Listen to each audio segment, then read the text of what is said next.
'Yan uwa barkanku da zuwa, barkanku da sake saduwa da mu a wani sabon bidiyo na channel ɗin Yusuf T.B. Yau mun ga muku sabon bidiyo ne wanda muka ga yana da muhimmanci a wajen 'yan uwa masu rubuta exams, wanda muka nazari muka ga tambayoyi ne masu muhimmanci waɗanda yawanci akan tambaye su a cikin harkar jarabobi. Haka yasa muka ce bari mu kawo 'yan uwa ko ba komai zai taimaka musu. Amma tutorial ɗin namu mun yi ne akan wanda combination ɗinsa shafi ɓangaren chemistry, kasancewar tutorial ɗin da muke muna yi ne akan chemistry ba sauran wasu subject ba. So wannan shine kashi na ɗaya, sannan kuma akwai kashi na biyu na hanya. Idan bidiyon ya burge ku za ku danna mana alamar subscribe, sannan kuma ku danna mana alamar like. Mun gode. Tutorial namu ne yau za mu yi bayani ne akan yadda ake cire answers na JAMB questions, WAEC da kuma NECO. Tambayar farko tana cewa the number of electron shells contained in an atom with electron configuration is 1s2, 2s2, 2p6, 3s2, 3p6 and 4s2. So ma'anar abin da ake tambaya nan gurin shine za mu duba shells ɗin wannan electronic configuration ɗin, shell nawa ne da shi. A aka ce 3 ne, B aka ce 2 ne, C aka ce 5 ne ko kuma 4 ne. To da farko sai mun fara gane wannan electronic configuration ɗin na wanne element ne. Da farko za mu duba kan kowanne, nan akwai squares, nan ga 2, nan ga 2, nan ga 6, nan ga 2, nan ga 6, nan kuma ga 2. Idan muka ce 2 plus 2 zai bamu 4, plus 6 zai bamu 10, then plus 2 zai bamu 12, then plus 6 zai bamu 18, then plus 2 zai bamu 20. Ma'ana wannan iya maganar cewa electronic wannan element ne na 20. Ma'ana element na 20 shine me? Shine calcium. Wannan electronic configuration ne na calcium. Calcium shine na 20 a cikin jerin element da muke da su. To ta za mu gane shell ɗinsa nawa ne? Da farko za mu cire electronic configuration na wannan mai shell haka. Wannan shell na farko ya ɗaukan electron guda 2 kamar yadda muka tutorial a baya, daga 2 ya cika bai sake ɗaukan wasu electron ba. A cikin 20 mun zuba guda 2 saura 18. Idan muka sake buɗe shell ɗin gaba zai dinga ɗaukan electron guda 8 ya danganta da yawan electrons ɗinmu. Nan mun sa 4, nan mun sa 6, mun sa 6, mun sa 7, mun sa 8. Nan mun zuba electron guda 8, daga na 2 ya zama guda 10. Idan muka sake buɗe shell ɗin gaba za mu sake zuba electron guda 8 yadda ya danganta da yawan electrons ɗin da kake da shi. Yanzu ana mun saka electron guda 18, za mu sake buɗe shell ɗin gaba, za mu sake sa electron guda 2. Wannan shi electron guda 20.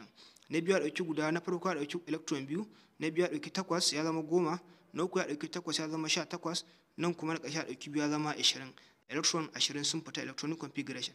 To sai mu ƙi ganin shell guda nawa ne a ciki. Shell 1, shell 2, shell 3, shell 4. Ma'ana an riga an buɗe shell 4 kafin aka samu electronic configuration na calcium. Sai mu dawo kan tambayar. A an ce 3 ne, B an ce shell 2 ne, C an ce shell 5, D kuma an ce shell 4. Shell nawa muka samu? Shell 4. Don haka amsa ma'anan ita ce D. Tambayar mu ta gaba ita ce wannan. Tambayar tana cewa bacin the above orbitals diagram shown the electronic configuration of A aka ce chlorine, B nitrogen, C calcium and D neon. Ma'ana wannan diagram ɗin da aka zana ana tambayan kan cewa diagram ɗin da aka zana na wanne electronic configuration wani element ne a cikin waɗannan jerin element ɗin da aka jero.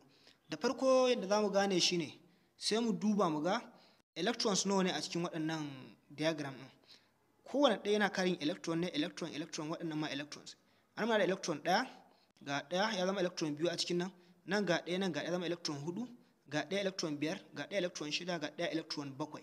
To tun da electron 7 ne sai mu duba a cikin jerin element wani element ne yake na 7 a cikin element da muke da su. Idan muka duba za mu ga nitrogen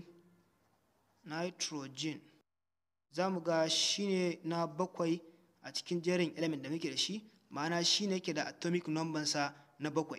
So da haka idan muka duba cikin tambayoyinmu za mu ga me a cikin nan gurin akwai nitrogen, ga nitrogen shine me, shine B, da haka amsar ma wannan shine nitrogen.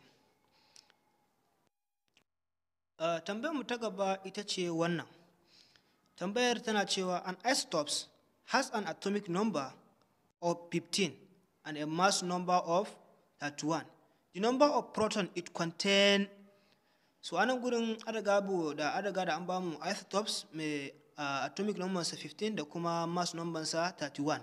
So shi ake tambaya kan cewa wanne ne number of proton a ciki. Da farko da zamu duba shine zamu ɗauki misali da x. Idan muka ɗauki misali da x kamar haka, ƙasa shine ake saka masa number of proton, sama na saka masa kuma number of neutron.